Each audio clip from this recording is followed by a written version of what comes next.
Hello friends, कैसे हो आप सब और कैसे चल रही है आपकी एलटी की तैयारी।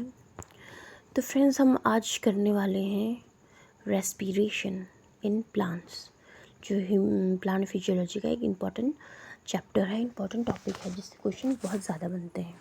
तो ठीक है, तो रेस्पिरेशन होता क्या है? ATP formation. ठीक है, एनर्जी जिसमें रिलीज़ हो रही है, तो वो है रेस्पिरेशन। जो भी हम खाना खा रहे हैं और खाना खाने के बाद जो हमारा जो प्लांट्स में ग्लूकोज बन रहा है, तो उससे कैसे एटीपी का फॉर्मेशन होता है, वो है रेस्पिरेशन। तो इसमें जो कुछ मेन टॉपिक्स हैं वो हम पढ़ने वाले हैं। सबसे पहले जो एटीपी फॉर्मेशन है वो होता कहाँ पे है, कैसे कैसे होता है, वो हम पढ़ेंगे। ठीक है, तो respiration is a catabolic process. Catabolic process क्या होता है? एक तो होता है एनाबॉलिक और एक होता है कैटाबॉलिक। एनाबॉलिक ऐसे प्रोसेस होती हैं जिसमें दो रिएक्टेंट मिलके एक बन रहा है। जैसे आप किस में बोल सकते हो? फोटोसिंथेसिस में बोल सकते हो। फोटोसिंथेसिस में क्या होता है? जो वाटर है और कार्बन डाइऑक्साइड है वो मिलके क्या बन रहा है? ग्लूकोज बना रहा है। तो वो एनाबॉलिक प्रोसेस है। लेकिन रेस्पिरेशन जो है वो कैटाबॉलिक प्रोसेस है। कैटाबॉलिक प्रोसेस बोले तो जैसे कि ए बी है तो वो टूटेगा किसमें? ए प्लस बी में। तो इसमें क्या है? ये ग्लूकोज है, ये टूट रहा है एटीपी में। तो यही इसका रेस्पिरेशन का प्रोसेस है। अब कैटाबॉलिक आपको समझ आएगा कि वह कैटाबॉलिक प्रोसेस। और एंजाइम मीडिएटेड ऑक्सीडेटिव प्रोसेस है। ये एंजाइम से बनता है और ऑक्सीजन की प्रेजेंस में भी ये होता है। ठीक है, it is an energy releasing process. जिसमें ऐसी प्रोसेस जिसमें एनर्जी रिलीज़ होती है वो एक्सर्गोनिक होते हैं, और जिसमें एनर्जी कंज्यूम होती है वो एंडोगोनिक होते हैं। तो यह है एक्सोगोनिक। जैसे इसकी bonds of food materials and organic acids are break down in respiration. जैसे मैंने आपको बोला कि इसमें जो ऑर्गेनिक एसिड है या जो फूड मटेरियल्स है वो ब्रेक डाउन होता है। कहाँ पे होता है? Mitochondria are associated with respiration. तो जो माइटोकॉन्ड्रिया होते हैं, power house of the cell, जहाँ पर एटी फॉर्मेशन होता है, तो वहाँ पे रेस्पिरेशन होता है। The inner mitochondrial membrane is involve in energy transduction. तो आपने देखा होगा ये आउटर मेम्ब्रेन है और ये फिर इनर मेम्ब्रेन है और यहाँ पर पूरा मैट्रिक्स है।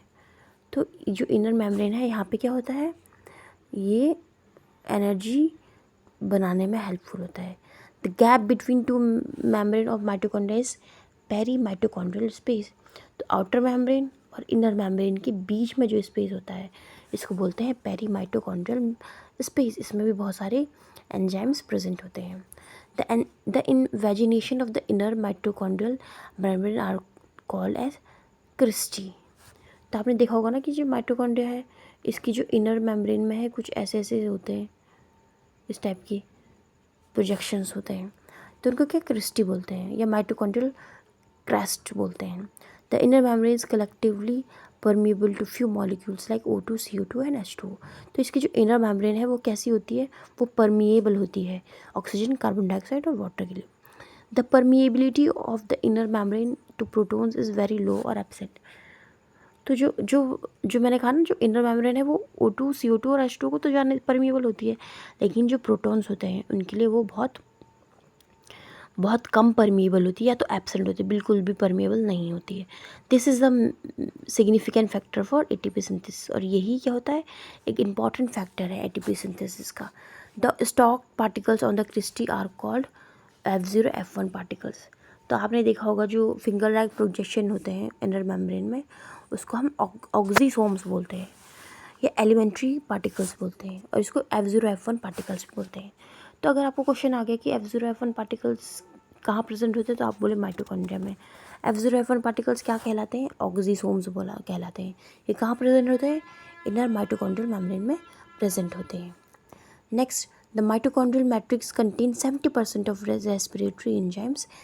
ठीक है, तो माइटोकॉन्ड्रियल जो मैट्रिक्स है उसमें 70% रेस्पिरेटरी एंजाइम्स प्रेजेंट होते हैं और 70 टाइप ऑफ राइबोसोम होता है मोस्ट इम्पॉर्टेंट। ये अभी जो लैब असिस्टेंट का पेपर हुआ था इसमें भी ये क्वेश्चन पूछा गया था कि माइटोकॉन्ड्रिया में किस टाइप का राइबोसोम पाया जाता है? तो माइटोकॉन्ड्रिया जो है वो एक प्रोकैरियोटिक सेल है। प्रोकैरियोटिक सेल में 70S राइबोसोम पाया जाता है, तो ये आपको याद होना चाहिए। तो इसमें 70S राइबोसोम पाया जाता है। और जो डीएनए होता है वो सर्कुलर होता है। हमारी बॉडी में जो डीएनए होता है वह कैसे होता है? लीनियर होता है, ठीक है, लीनियर होता है। लेकिन जो माइटोकॉन्ड्रिया में तो वो सर्कुलर डीएनए होता है और आरएनए होते हैं और इनमें आयंस भी होते हैं।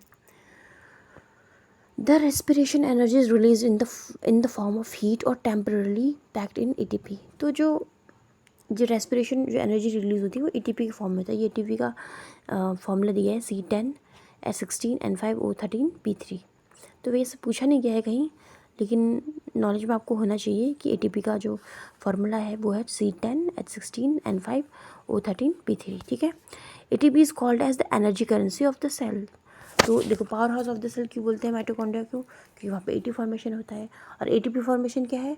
एटीपी ही है energy currency of the cell. Cell में जो एनर्जी है वही एटीपी है।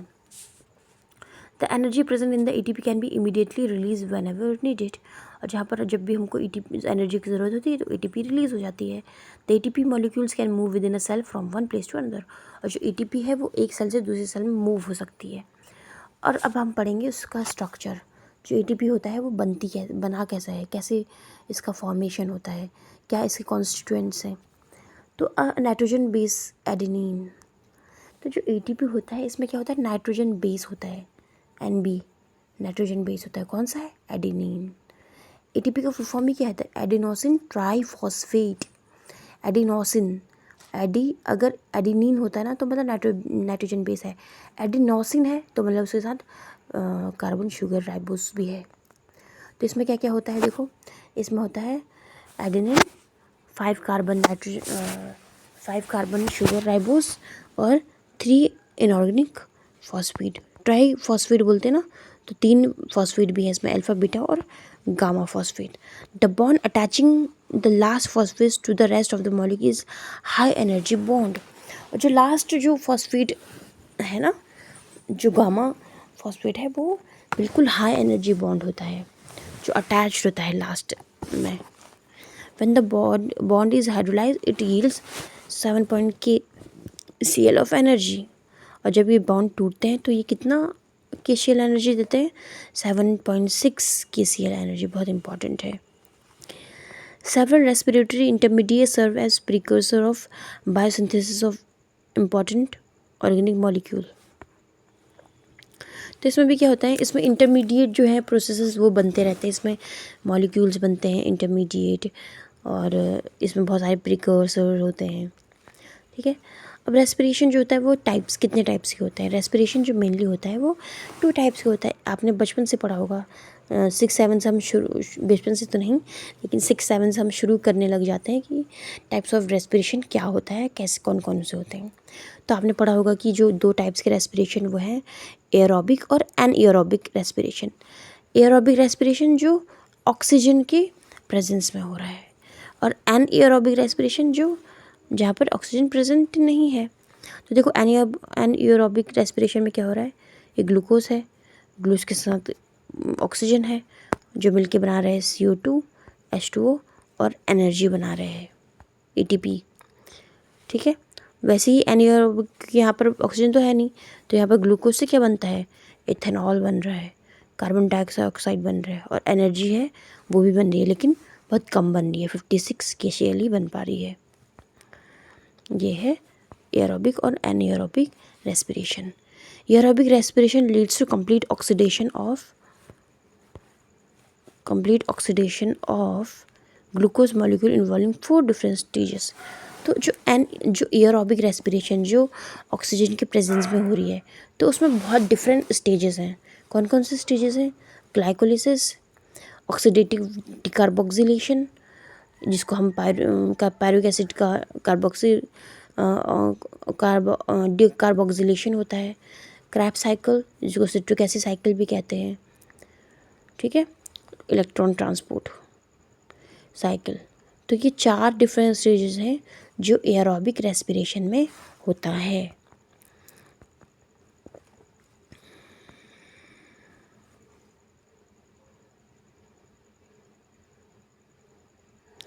अब जो एरोबिक रेस्पिरेशन होता है ना, वहाँ पे 6 ऑक्सीडेशन होता है, डिहाइड्रोजिनेशन रिएक्शन होता है। मतलब कि जो एरोबिक रेस्पिरेशंस हैं उसमें कितने ऑक्सीडेशन रिएक्शंस होते हैं? 6 ऑक्सीडेशन रिएक्शंस होते हैं। अभी हम डिटेल्स में पढ़ेंगे। तो कहाँ कहाँ पे होता है? एक तो होता है ग्लाइकोलाइसिस में, ठीक है। वन होता है ऑक्सीडेटिव डिकार्बोक्सिलेशन में, और 4 होते हैं क्रैब साइकिल में। तो समझ आ गया आपको? एक ग्लाइकोलाइसिस में, एक ऑक्सीडेटिव डिकार्बोक्सिलेशन में, और 4 होते हैं क्रैब साइकिल में। अब सबसे पहले हम पढ़ेंगे ग्लूकोज। जो ग्लूकोज होता है वो कहाँ होता है? साइटोप्लाज्म में। जो सेल का साइटोप्लाज्म होता है वहाँ पर ग्लूकोज जो साइकिल है, ग्लाइकोलाइसिस साइकिल, वो इनिशिएट होती है। The complete oxidation of glucose into 2 molecules of pyruvic acid in series to step of step is called glycolysis. अब होता क्या है? C6H12O6 ये है। इससे क्या बनेगा? 2 मॉलिक्यूल ऑफ पायरुविक एसिड बनेंगे। क्या बनेंगे? C6H12O6 मतलब ग्लूकोज से बनते हैं 2 मॉलिक्यूल ऑफ पायरुविक एसिड। इसी को ही ग्लाइकोलाइसिस साइकिल बोला जाता है। अब क्या होता है? Glycolysis is the first phase of respiration and no oxygen is use in the process. अगर आपसे पूछा गया कि ग्लाइकोलाइसिस कैसी है, ये ऑक्सीजन की प्रेजेंस में होती है, ऑक्सीजन की एब्सेंस में, तो ये होती है ऑक्सीजन की एब्सेंस में। और ये ग्लाइकोलाइसिस है फर्स्ट फेज ऑफ रेस्पिरेशन की। और ये इंपॉर्टेंट आपको याद रखना है कि ये साइटोप्लाज्म में होती है और ये ऑक्सीजन इसके लिए ज़रूरी नहीं होता है। The common phase for both aerobic and aerobic respiration is glycolysis. अभी हम लोग ये देखा कि जो एनारोबिक रेस्पिरेशन है या एरोबिक रेस्पिरेशन है उसमें क्या बनता है, ठीक है। एनारोबिक रेस्पिरेशन में ग्लूकोज से इथेनॉल बनता है और एरोबिक में ग्लूकोज से CO2 H2O और ATP तो सब में ही बनते हैं, एनर्जी तो सब में बनता है। और जो एरोबिक रेस्पिरेशन है उसमें 4 ये साइकिल होती हैं। लेकिन जो ग्लाइकोलाइसिस साइकिल है ये एक कॉमन पाथवे है। किस किस के लिए? ये कॉमन पाथवे है एरोबिक रेस्पिरेशन के लिए और एनारोबिक रेस्पिरेशन के लिए। ये आपको माइंड में रखना है। तो क्वेश्चन ऐसा आ सकता है कि कौन सी ऐसा पाथवे है जो एरोबिक और एनारोबिक दोनों में होता है, तो वह है glycolysis. Glycolysis occur in cytoplasm, ठीक है, both are same. The various steps of glycolysis were discovered by Embeden, Meyerhoff और Paranas। तो इसको EMP पाथवे भी कहा जाता है। कभी कभी क्वेश्चन आ जाता है कि आपको ग्लाइकोलाइसिस नहीं पूछा जाएगा, आपको EMP पाथवे पूछा जाएगा। तो EMP पाथवे ग्लाइकोलाइसिस ही है और इसका फुल फॉर्म क्या है? एम्बेडन, मेयरहॉफ और पैरानस, क्योंकि इन्होंने ही ग्लाइकोलाइसिस साइकिल को, इसके जो स्टेप्स हैं उसको डिस्कवर किया था। ये देखो मैंने ये बता दिया है। Glycolysis also known as EMP pathway और फंडामेंटल रेस्पिरेशन और कॉमन रेस्पिरेटरी मेटाबॉलिज्म और को रेस्पिरेशन फॉर और हेक्सोस डाइफॉस्फेट पाथवे। तो इसको देखो कितने नाम से जाना जाता है। इसको ग्लाइकोलाइसिस भी बोलते हैं, इसको EMP पाथवे भी बोलते हैं, इसको फंडामेंटल रेस्पिरेशन भी बोलते हैं, इसको कॉमन रेस्पिरेटरी मेटाबॉलिज्म भी बोलते हैं, इसको कोर रेस्पिरेशन भी बोलते हैं, इसको हेक्सोस डाइफॉस्फेट पाथवे भी बोलते हैं। W.O. James called glycolysis as core respiration. तो किसने कोर रेस्पिरेशन बोला इसको? W.O. जेम्स ने इसको कोर रेस्पिरेशन बोला था। Equation representing glycolysis. अब देखो ग्लाइकोलाइसिस में होता क्या क्या है।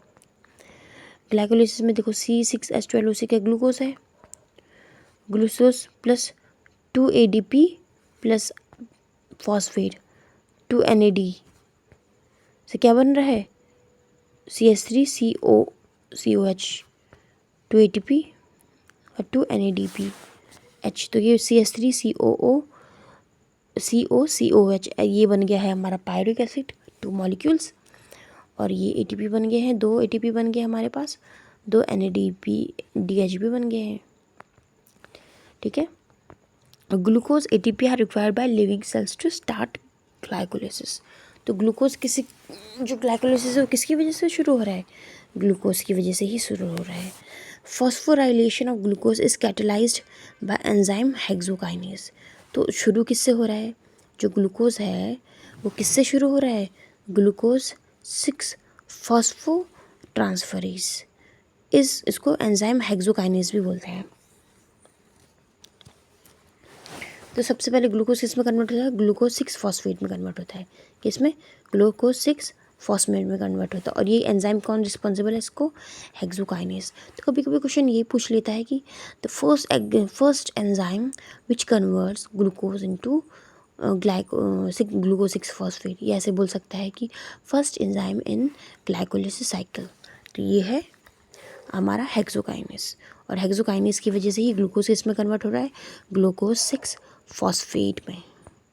उसके बाद नेक्स्ट है second phosphorylation in glycolysis occurs when fructose 6 phosphate is convert into fructose 1,6 bisphosphate by phosphofructokinase. अब देखो सबसे पहले ग्लूकोज है, ग्लूकोज से क्या बनेगा? Glucose 6 phosphate. फिर ग्लूकोज 6 फॉस्फेट किससे बनेगा? Fructose 6 phosphate. फिर फ्रुक्टोज 6 फॉस्फेट से बनेगा फ्रुक्टोज 1,6 बाइफॉस्फेट। ये 4 आपको पता चल गए होंगे। ग्लूकोज से ग्लूकोज 6 फॉस्फेट, फिर फ्रुक्टोज 6 फॉस्फेट, फिर फ्रुक्टोज 1,6 बाइफॉस्फेट। ये इसका फर्स्ट 4 स्टेप्स है। अब देखिए क्या होता है। Enzyme hexokinase and fructokinase require magnesium ions. तो अभी आपको जब आप मिनरल न्यूट्रिशन पढ़ेंगे तो मिनरल न्यूट्रिशन में ये भी है कि जो मैग्नीशियम है वो किसके लिए रिस्पॉन्सिबल होता है। तो मैग्नीशियम जो है वो बहुत सारे एंजाइम्स के लिए रिस्पॉन्सिबल होता है, जैसे कि यहाँ पर है हेक्सोकाइनेज और फॉस्फोफ्रुक्टोकाइनेज। तो इसमें मैग्नीशियम आयन की रिक्वायरमेंट होती है। The enzyme aldolase splits fructose 1,6 phosphate biphosphate into 2 ट्रायोसिस। तो जो अब फर्स्ट 4 था ग्लूकोज से ग्लूकोज 6 फॉस्फेट, फिर ग्लूकोज से फ्रुक्टोज 6 फॉस्फेट, फिर फ्रुक्टोज 6 फॉस्फेट से फ्रुक्टोज 1,6 बाइफॉस्फेट। अब फ्रुक्टोज 1,6 बाइफॉस्फेट क्या होगा? 2 में टूट जाएगा। किस किस में? GAP और DHAP, ढैप। आप गैप ढैप ऐसे पढ़ सकते हो, ठीक है? GAP DHAP. The trioses are interconvertible, मतलब जो GAP है वो इसमें कन्वर्ट हो जाएगा और जो DHAP है वो भी इसमें कन्वर्ट हो सकता है। तो इंटर कन्वर्टेबल होते हैं ये। GAP is also known as PGAL and G3P। इसको गैप को ही क्या बोला जाता है? PGAL। अब इसकी फुल फॉर्म भी हमें अभी पढ़ाएंगे। तो GAP ग्लिसरॉल एल्डोफॉस्फेट ऐसी कुछ है इसका। ग्लिसरॉल्डिहाइड फॉस्फेट इस तरीके से है, ठीक है? तो process of conversion of DHAP to GAP is known as isomerism. तो सबसे इम्पॉर्टेंट जो है इसमें क्या बनता है? GAP। और GAP को ही सबसे पहले क्या बोलते हैं? GAP को ही PGAL भी बोलते हैं, G3P भी बोलते हैं, ठीक है? फॉस्फोग्लिसरॉल्डिहाइड, PGAL का फॉस्फोग्लिसरॉल्डिहाइड है, ठीक है? ये ग्लूकोज 6 फॉस्फेट भी है, ग्लिसरॉल्डिहाइड 3 फॉस्फेट।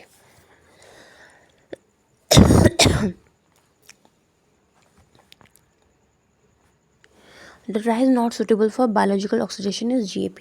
तो जो GAP है ये नॉट सुटेबल नहीं होता है ऑक्सीडेशन के लिए। The tries suitable for biological oxidation is DHAP। जो DHAP है उसको किस में यूज़ किया जाता है? वही यूज़ होता है ऑक्सीडेशन में, बायोलॉजिकल ऑक्सीडेशन में। GAP undergoes oxidation to form bis PGA13 बाइफॉस्फोग्लिसरॉल्डिहाइड। और जो GAP है ग्लिसरॉल्डिहाइड, तो वो क्या बनाता है?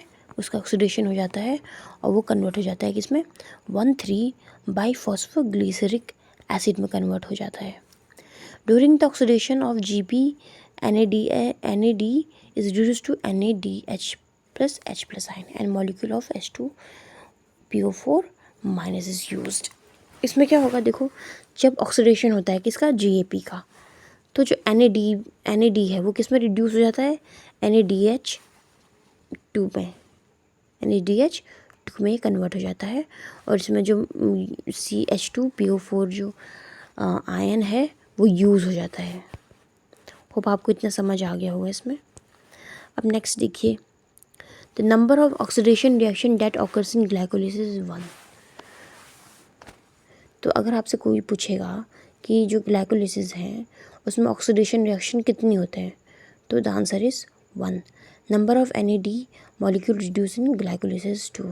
और इसमें जो NAD मॉलिक्यूल है वो ग्लाइकोलिसिस में कितने रिड्यूस हो रहे हैं, तो 2 मॉलिक्यूल रिड्यूस हो रहे हैं। Number of dephosphorylation of glycolysis 2। तो कितने ग्लाइकोलिसिस का डीफॉस्फोराइलेशन हो रहा है, 2 का। आइसोमेरिज्म में कितने का हो रहा है,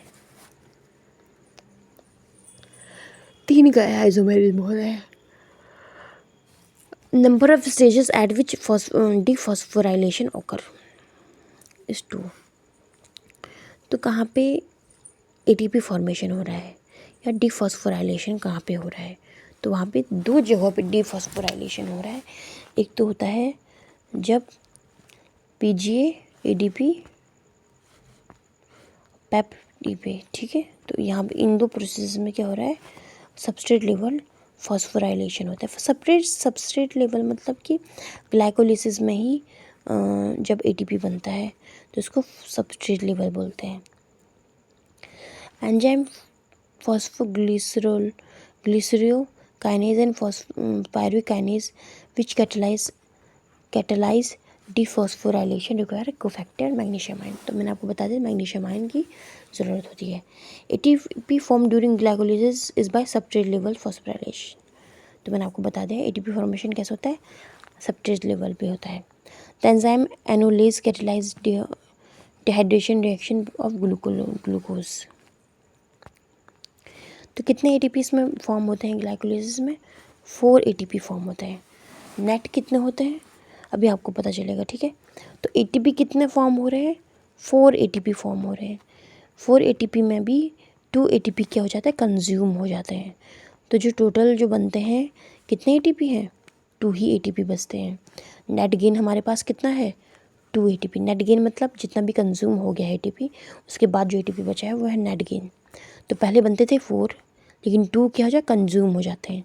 कहाँ पे कंज्यूम होते हैं, देखो यहाँ पे लिखा हुआ है 1 when glucose is converted to glucose 6 phosphate. जब ग्लूकोज 6 फॉस्फेट में कन्वर्ट होता है, और जब फ्रुक्टोज 1 6 फॉस्फेट में कन्वर्ट हो रहा है, मतलब कि 1 और 3 स्टेप जो थी वहाँ पे क्या हो रहा है कि ATP का यूज़ हो रहा है। इस वजह से जो 4 ATP थी अब हमारे पास सिर्फ 2 बचेगी। तो नेट गेन हमारे पास ATP का कितना हुआ, 2 ही हुए हैं। Net gain of NADH in glucose is 2 molecule. और जो हमारे जो 2 NADH2 हैं वो किस में जाते हैं, वो भी 2 मॉलिक्यूल हैं।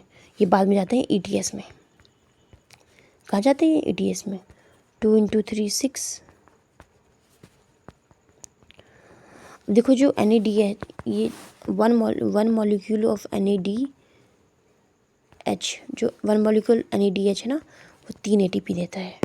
क्या देता है वो, 3 ATP देता है। और ये NADPH यहाँ पे नहीं बनेगा। अगर आपसे क्वेश्चन पूछा जाएगा कि सबस्ट्रेट लेवल जो फॉस्फोराइलेशन होता है ग्लाइकोलिसिस में, तो उसमें कितने ATP बनते हैं, तो सबस्ट्रेट लेवल पे है 4 ATP बनते हैं, जिसमें कि 2 कंज्यूम हो जाते हैं और नेट गेन कितना बचता है, 2 का। लेकिन अगर जो ये NADH है ना, तो ये कहाँ चला जाता है, इलेक्ट्रॉन साइकिल में चला जाता है, वहाँ पे ये ATP का फॉर्मेशन करेगा। तो अगर टोटल आपको पूछा जाएगा तो आप बोलोगे 8। कैसे आएगा वो 8, देखो 2 मॉलिक्यूल ऑफ NADPH बनता है, 1 मॉलिक्यूल 3 ATP देता है, तो 2 मॉलिक्यूल कितने देंगे, 6 ATP देंगे। 2 मॉलिक्यूल कितने देंगे, 6 ATP देंगे ना। तो 6 ATP ये हो गए, और 2 ATP जो हमारे पास नेट गेन वाले हैं, तो कितने बच के हमारे पास टोटल 8 ATP। तो टोटल कितने वैसे ATP बन रहे हैं, 8 ATP बन रहे हैं, ऑक्सीडेटिव और सबस्ट्रेट लेवल दोनों को मिला के।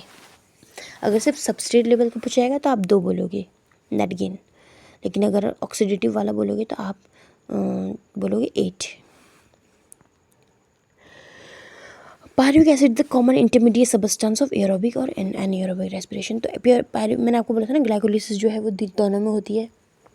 तो जो इनका जो रिज़ल्ट है पायरुविक एसिड, वो भी क्या है इंटरमीडिएट सब्सटेंस है दोनों, एरोबिक और एनारोबिक रेस्पिरेशन के लिए। The ultimate fate of pyruvic acid depends upon the availability of oxygen. जो फाइनल जो होता है ना,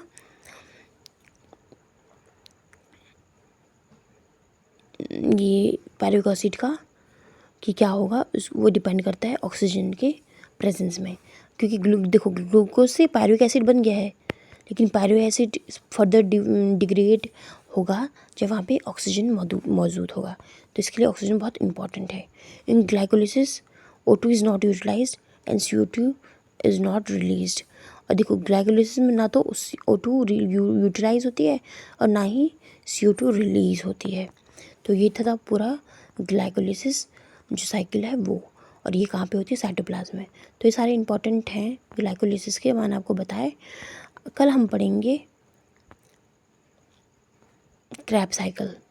चलो अब ये भी पढ़ लेते हैं, oxidative decarboxylation of pyruvic acid. तो ऑक्सीडेटिव डिकार्बोक्सिलेशन कहाँ पे होता है, तो जो माइटोकॉन्ड्रिया की जो मेम्ब्रेन है ना, आउटर इनर मेम्ब्रेन, इसके बीच में जो पेरी माइटोकॉन्ड्रियल स्पेस होता है, वहाँ पे ऑक्सीडेटिव डिकार्बोक्सिलेशन होता है पायरुविक एसिड का, जिसमें कि पायरुविक एसिड पहले साइटोप्लाज्म था, यहाँ पेरी माइटोकॉन्ड्रियल मेम्ब्रेन में जाएगा और यहाँ पे बन जाएगा पायरुविक एसिड से एसिटाइल कोएंजाइम ए, ये बन जाएगा यहाँ पे माइटोकॉन्ड्रिया के पेरी माइटोकॉन्ड्रियल मेम्ब्रेन में। तो देखो क्या लिखा है, the conversion of pyruvic acid into acetyl coenzyme A chemically is oxidative decarboxylation. Product of glycolysis that enters mitochondrial matrix is pyruvic acid. तो जो पायरुविक एसिड है वो एंटर होगा माइटोकॉन्ड्रियल मैट्रिक्स में। अब membrane bound protein called pyruvate translocator help in transport of pyruvic acid from cytosol to the matrix of mitochondria. तो matrix cytoplasm में से माइटोकॉन्ड्रिया के मैट्रिक्स में कैसे पहुंच रहा है, वो एंजाइम की हेल्प से हुए, जो मेम्ब्रेन बाउंड प्रोटीन है ना उसकी हेल्प से पहुंच रहा है। तो वो प्रोटीन का नाम क्या है, pyruvate translocator. The in oxidative decarboxylation pyruvic acid undergoes oxidation, decarboxylation and condensation. तो देखो पायरुविक एसिड का क्या क्या होता है, ऑक्सीडेशन होता है, डिकार्बोक्सिलेशन होता है और कंडेंसेशन होता है। देख रहे हैं ना, अब लिखा हुआ है oxidative decarboxylation of pyruvic acid into acetyl coenzyme A occurs in mitochondrial matrix. ये मैंने आपको पहले ही बता दिया है कि पायरुविक एसिड से एसिटाइल कोएंजाइम ए बनेगा, वो भी माइटोकॉन्ड्रिया के मैट्रिक्स में। It is catalysed by multi enzyme complex known as pyruvic dehydrogenase complex. तो ये किसकी वजह से हो रहा है, ये हो रहा है हमारा पायरुविक डिहाइड्रोजिनेज कॉम्प्लेक्स की वजह से हो रहा है। Pyruvic dehydrogenase complex is present in the matrix of mitochondria. This is the cluster of 3 enzyme. तो ये 3 एंजाइम इसमें मौजूद होते हैं।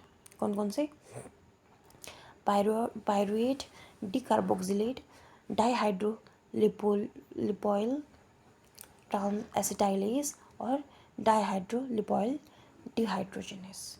तो क्या हो रहा है, 3 एंजाइम्स में होते हैं, pyruvate decarboxylate, dihydrolipoyl transacetylase और dihydrolipoyl dehydrogenase. For the formation of acetyl coenzyme में 6 कोफैक्टर्स आर रिक्वायर्ड। तो कितने कोफैक्टर्स की ज़रूरत होती है, 6 कोफैक्टर की ज़रूरत होती है। ये 6 कोफैक्टर कौन कौन है, ये है TPP। TPP का फुल फॉर्म है thiamine pyrophosphate, lipoic acid NAD, coenzyme A, magnesium FAD। तो 6 कोफैक्टर्स की ज़रूरत होती है पायरुविक एसिड को एसिटाइल कोएंजाइम में कन्वर्ट करने के लिए। The product of acetyl oxidative carboxylation of pyruvic acid is 2 carbon compound called acetyl coenzyme A. तो जो पायरुविक एसिड है वो कितने हैं, वो 3 कार्बन कंपाउंड होते हैं, और जो इनसे बनता है एसिटाइल कोएंजाइम में वो है 2 carbon compound. Pyruvic acid inter Krebs cycle in the form of acetyl coenzyme A.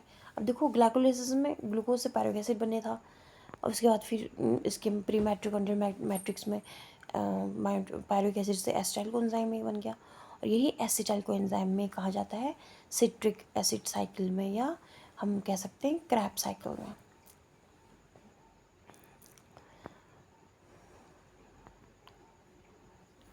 तो अगर आपसे पूछा जाएगा कि what name the connecting link between glycolysis and Krebs cycle, so the answer will be acetyl coenzyme A. Kinetic reaction between glycolysis and Krebs cycle is oxidative decarboxylation of pyruvic acid.